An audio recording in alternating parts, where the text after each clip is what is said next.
The story opens with a young boy, Cameron Cade, watching the San Antonio Saviors football championship. Cam cheered for the team's quarterback, Isaiah White. The Saviors won the final, but Cam's joy vanished when Isaiah, scoring the last point, suffered a potential career-ending injury. Cam's dad told him, "This is what real men do, they make sacrifices." He wanted Cam to become the next Isaiah. For the next 14 years, Isaiah recovered and kept playing. He won 8 championships. Now no one knew if Isaiah would return next season or retire. The focus shifted to Cameron Cade, a rising star. Everyone had heard of his talent. Everyone expected him to replace Isaiah, but his father had passed, leaving support only from his mother, girlfriend, and brother. Cam's goal was to become the greatest. One night, training alone, a mysterious man in a goat mask attacked him. Cam survived, but his career was at risk. The doctor warned him not to play. Meanwhile, the football combine arrived. Fans and scouts hoped Cam would go number 1. Cam went for a haircut before facing the cameras. His agent, Tom, tried to motivate him, but his mother questioned his readiness. An argument broke out with his brother, Drew. Cam's stitches were injured during the haircut, but he said, "I'm fine." He had spent his whole life for this moment. Despite wanting to participate, he couldn't. Reporters asked Tom whether Cam would replace Isaiah or if Isaiah would retire. Tom remained silent. That evening at a party, Cam received a call. Isaiah White wanted to train him for a week, thinking about retirement. Cam saw this as his chance to secure a spot with the Saviors. He arrived at a remote desert island. Fans cheered, but one woman, Marjorie, attacked his car, yelling, "We don't need you." Cam reached Isaiah's compound.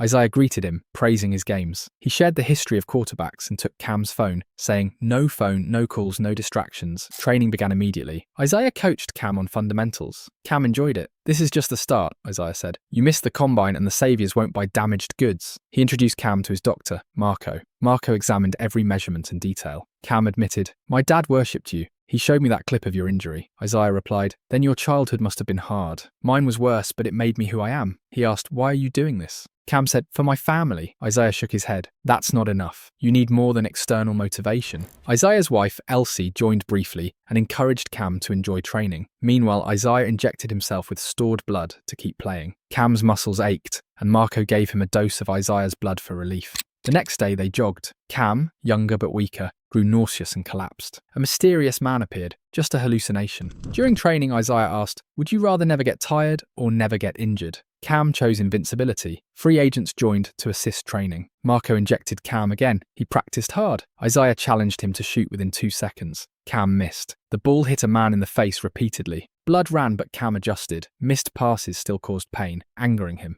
Isaiah warned, "You're the quarterback. All the blame, all the credit. It's on you." Cam focused. He nailed every shot. The injured man stood laughing, saying, "You still have a lot to learn." Cam's stitches bled. Marco treated him and sent him to the hyperbaric chamber. Pain and hallucinations persisted. The next day he received another injection, and that day Cam dealt with extremely rough play. He was struck hard and collapsed on the ground. Blood spilled from his mouth after the fall. Isaiah told him his scouting notes said he was a coward and warned him that this wasn't a joke, but his entire future. Isaiah told him he wasn't anything like his father and asked Cam if he truly wanted this life. Cam said yes, insisting he did want it, and he was willing to give everything he had for it. Cam then began playing just as aggressively as the rest. He hit another player so hard that his head split open. Isaiah stared at the injured player groaning in agony, grinned and told Cam, "There he is," feeling proud of Cam for what he had done. Everyone began chanting the Saviour's song, while the wounded player kept twisting in pain on the ground. Cam used a landline to tell his brother Drew about hallucinations, saying, "I'm seeing strange things lately." It was Cam's mother's birthday that day, and he started talking to her on the phone.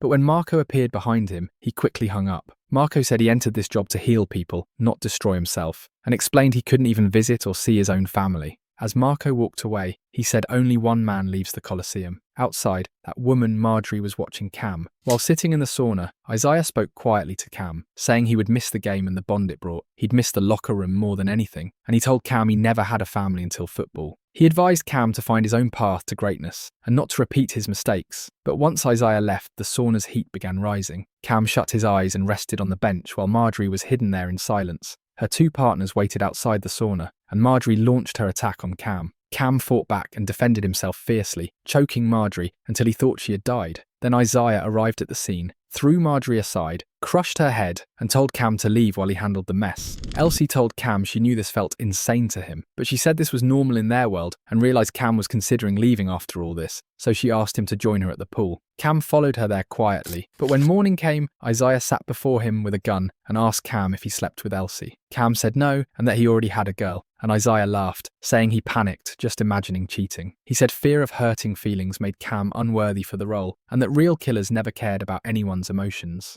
They went out shooting together afterward, but Cam kept thinking about that strange woman. Isaiah said he had no idea who Cam meant, and he placed a bet in front of Cam. If Cam hit the target, he could ask for anything, but if he missed, Isaiah would take his youth. Cam refused that deal immediately, and he made a different offer instead. If he missed, Isaiah could keep the QB1 spot next year, but Cam didn't miss the target. He began training even harder afterward and pushed himself relentlessly in the gym. The next day brought a different kind of training, this one about speaking in front of cameras. Cam talked about his last conversation with his father. His father had said he was proud of him, but Cam told him he was quitting football. His father was crushed by that decision, and a few months later his father passed away. That's why Cam dedicated everything to football now. When he played, he felt his father was still alive. Elsie told him she knew he wanted to honour his dad, but she said he couldn't destroy himself to do it, and asked if he was truly sure of this path. But Cam was completely certain about football. Elsie told him the Saviours wanted to offer him what Isaiah got, and took Cam to a secret party for the Saviours owners, warning him that these people had bizarre rituals. As soon as they entered, Cam ran into Marco,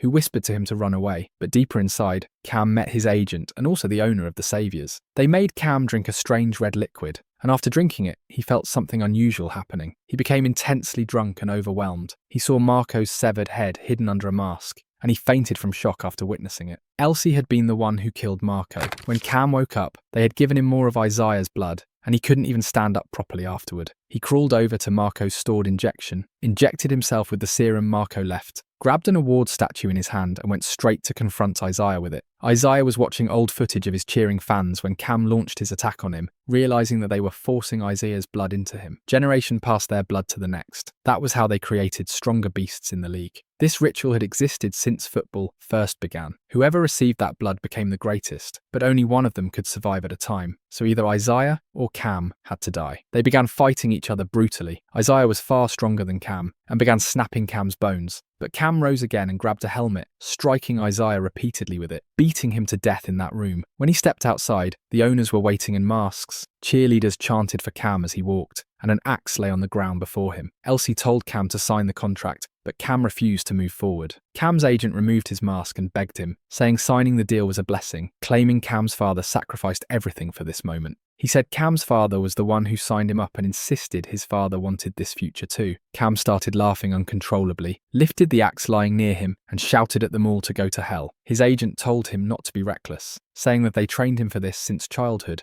and admitted injuring him was part of the plan. The Saviour's owner threatened to kill Cam's family, and Cam began remembering his loved ones. He started killing every person in sight. Elsie fell and stabbed herself by accident. Cam soaked the football field in blood, slaughtered them one after another, and when his agent was the last alive, white smoke appeared. It seemed like the true power of this ritual. It dragged the agent to the field's centre and ripped him apart completely. And with that, the story ends right here. Tell us in the comments what you thought of this recap, and don't forget to like the video and subscribe.